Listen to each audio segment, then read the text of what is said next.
Skibidi edge riz. Skibidi edge.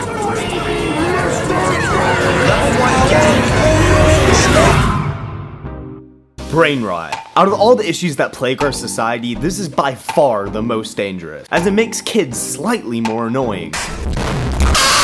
But how can we fight this issue? Well, you sure are nosy today, but I do have an idea to fight back against this likely fatal issue. My plan is to go into the most rotted brain rot game I can think of, VRChat. You don't know the way. Do you know the way? And convince some of the more unhinged members to come into a classroom and learn things like math and science. 3 times If we 3 equals 3 times 3 equals 9. Very good job permanently altering their brain chemistry and making the scientists of tomorrow. This shouldn't be too hard, as there are actually parents out there that think VRChat is a safe place for their child to explore. Plot twist, it's very much not. Please stop letting your kids use VR. Please. Anyways, I booted up VRChat and went searching. Skibidi Toilet Plus, that's an actual world group. Oh my gosh. All right, let's just go in and try to brainwash. Teach kids. We're gonna convince them to be taught. But of course, how to brainwash children. I think it might be a little difficult to converse with them. I might actually throw up. The first world I went to, I didn't have much luck with for some reason. Do you guys maybe want to talk about our feelings? But the second world I went to was absolutely perfect, and you'll see why. Yo, are you a fan of Skibidi Toilet? No, my brother is though. Okay, can you do me a huge favor? I need to gather a group of people who are interested in doing a Skibidi Toilet roleplay.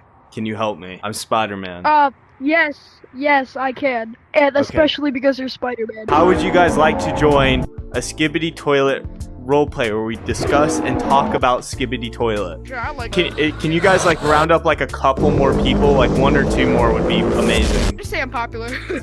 Okay, so all of you guys want to join my Skibidi Toilet discussion? Okay, it's set in a classroom, but I'm gonna drop the portal right over here, okay? Just come through. It'll be great, all right? I promise. I'm gonna drop the portal right here, okay? Everyone come through. Yes! Yes! I didn't think this was gonna work. I didn't think this video would actually happen. Oh my gosh. This is great. Okay. All right, now to brain nourish. I can't believe I said half the things that I said. Everyone take a seat. Okay, Pick a seat and stay in your seat. Can I? Oh, let's go. That's actually really sick. If you can please keep your avatars quiet because they are so damn loud. That would be so great. So, hello everyone. My name... That's the opposite of what I said. Hello everyone. If I have not had the pleasure of meeting you, my name is Professor 360. I'm here to talk with you guys, okay? So, everyone here loves Skibidi Toilet. Give me a thumbs up if you love Skibidi Toilet. Skibidi All right. is cool. I agree, it's really cool. So I'm here to teach you guys a thing or two. The first thing that we're gonna learn is called the Pythagorean theorem. This is really core to the Skibidi Toilet lore. And I'm gonna show you how it works, okay? First off, no, please don't. I don't want to be in hell. No. This is about Skibidi Toilet, I swear. I promise with like everything in me, okay? Well, I'm kind of learning about that in math. I'm gonna right shoot now. off you. Nuh-uh, no you're not. Professor 360.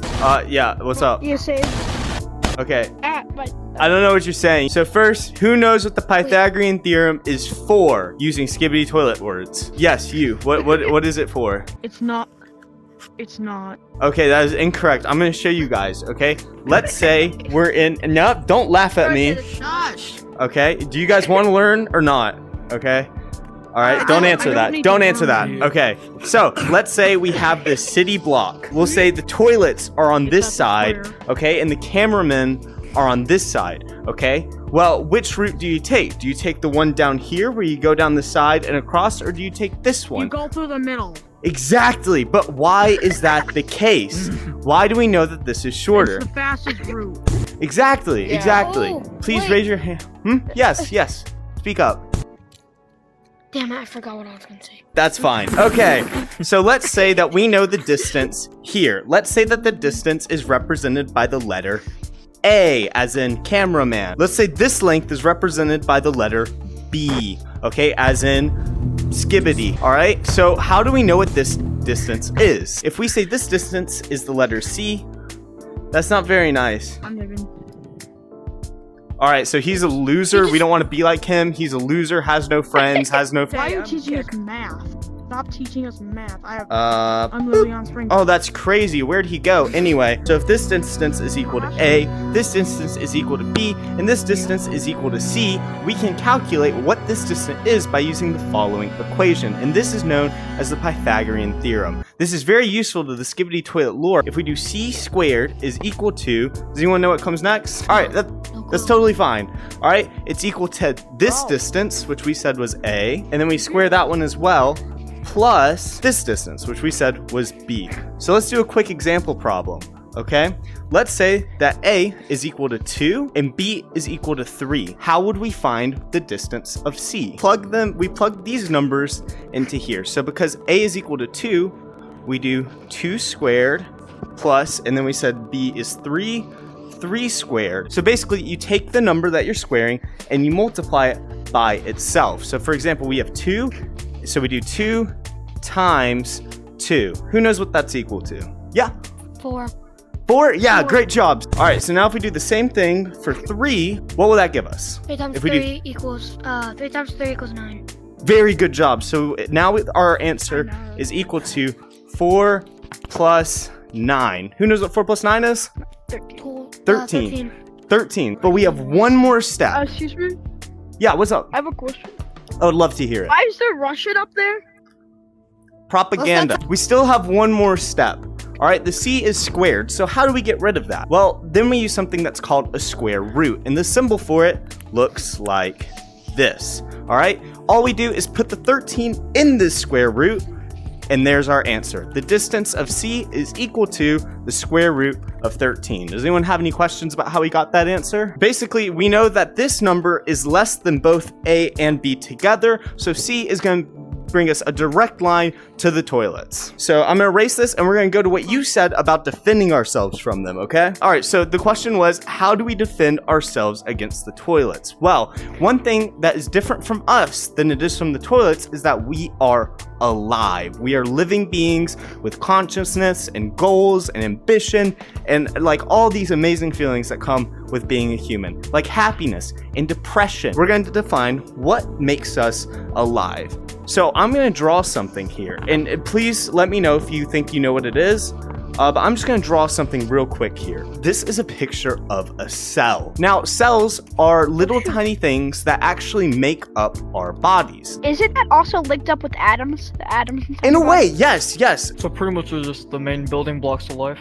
Exactly, they're the main building blocks of life. So who can tell me what the powerhouse of the cell is? Yeah, what's up? The nucleus.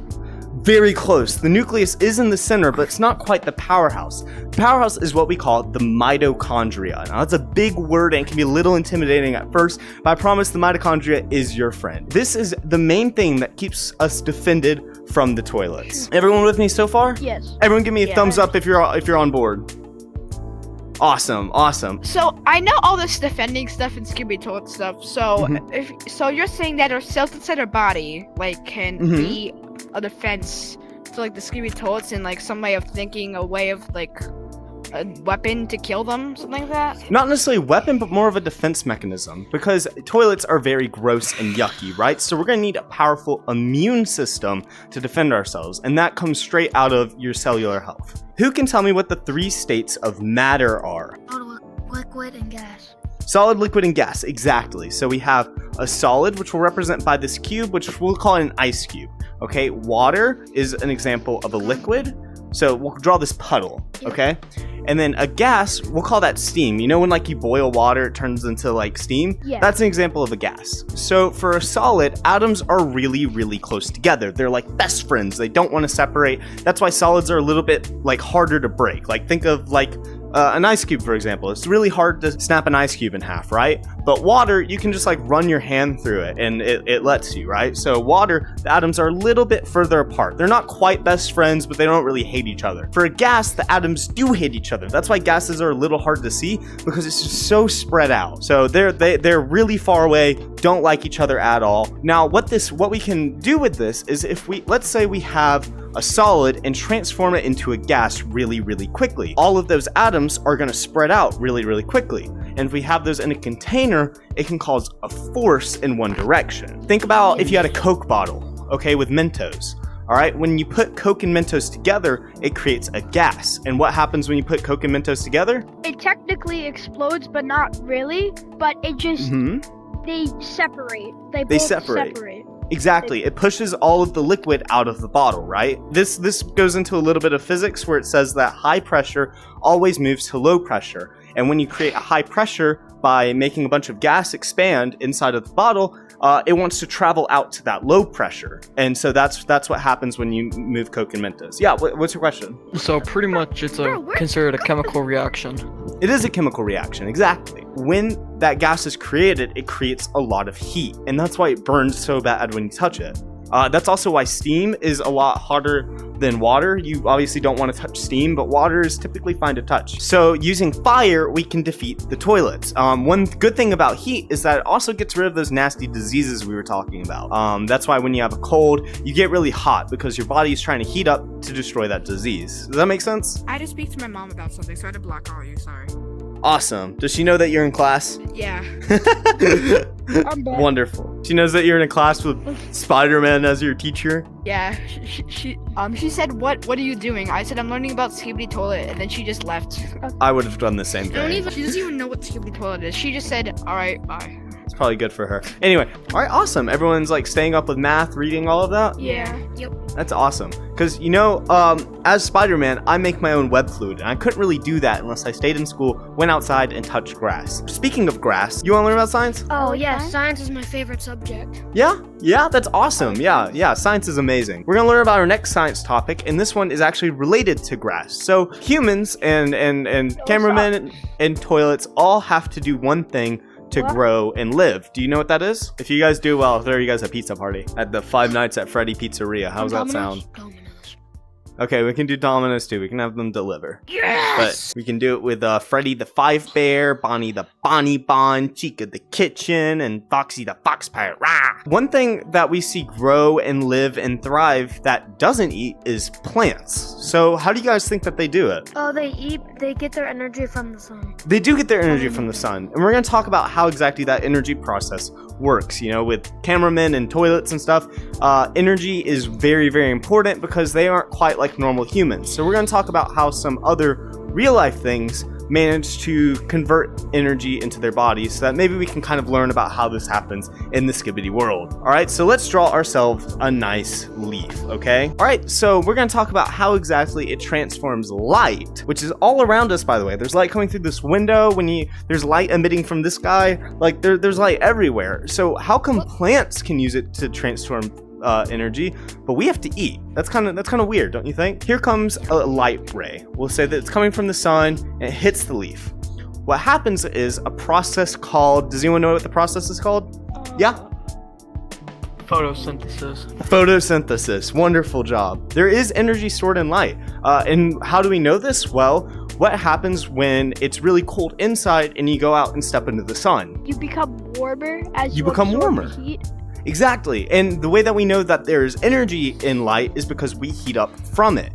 Heat can be transferred through energy, and since we're getting hot by being in the sunlight, we know that there's energy in that sunlight. And what plants do is they take the energy from the light waves and actually convert it into energy. In return, they actually breathe out oxygen for us to breathe. And this is why plants and trees are so important, because they allow us to stay alive. I hope if there's anything that you guys learned today, is that the world around us is absolutely amazing. And you should constantly be asking questions about why things are the way that they are. Why do we get warmer when we step into the sun? Why do plants not need to eat but still grow and live like us? It's really cool. It's really cool stuff to try to understand. And I hope you guys enjoy doing that. So without further ado, let's go to our 5 Nights at Freddy's pizza party. I felt strangely good by the end of the day. I went in honestly expecting to make fun of them, but at the end of the day, I kind of realized that they were genuinely interested in learning. They asked a lot of questions and really took it really well. I only lost one student, which,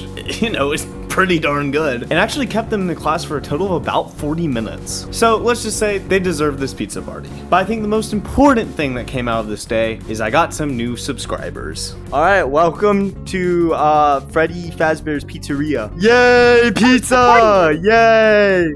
Can we all say that we learned something today? We learned something today. Yeah. Can we say subscribe to D360? Subscribe to D360. Yeah, all right.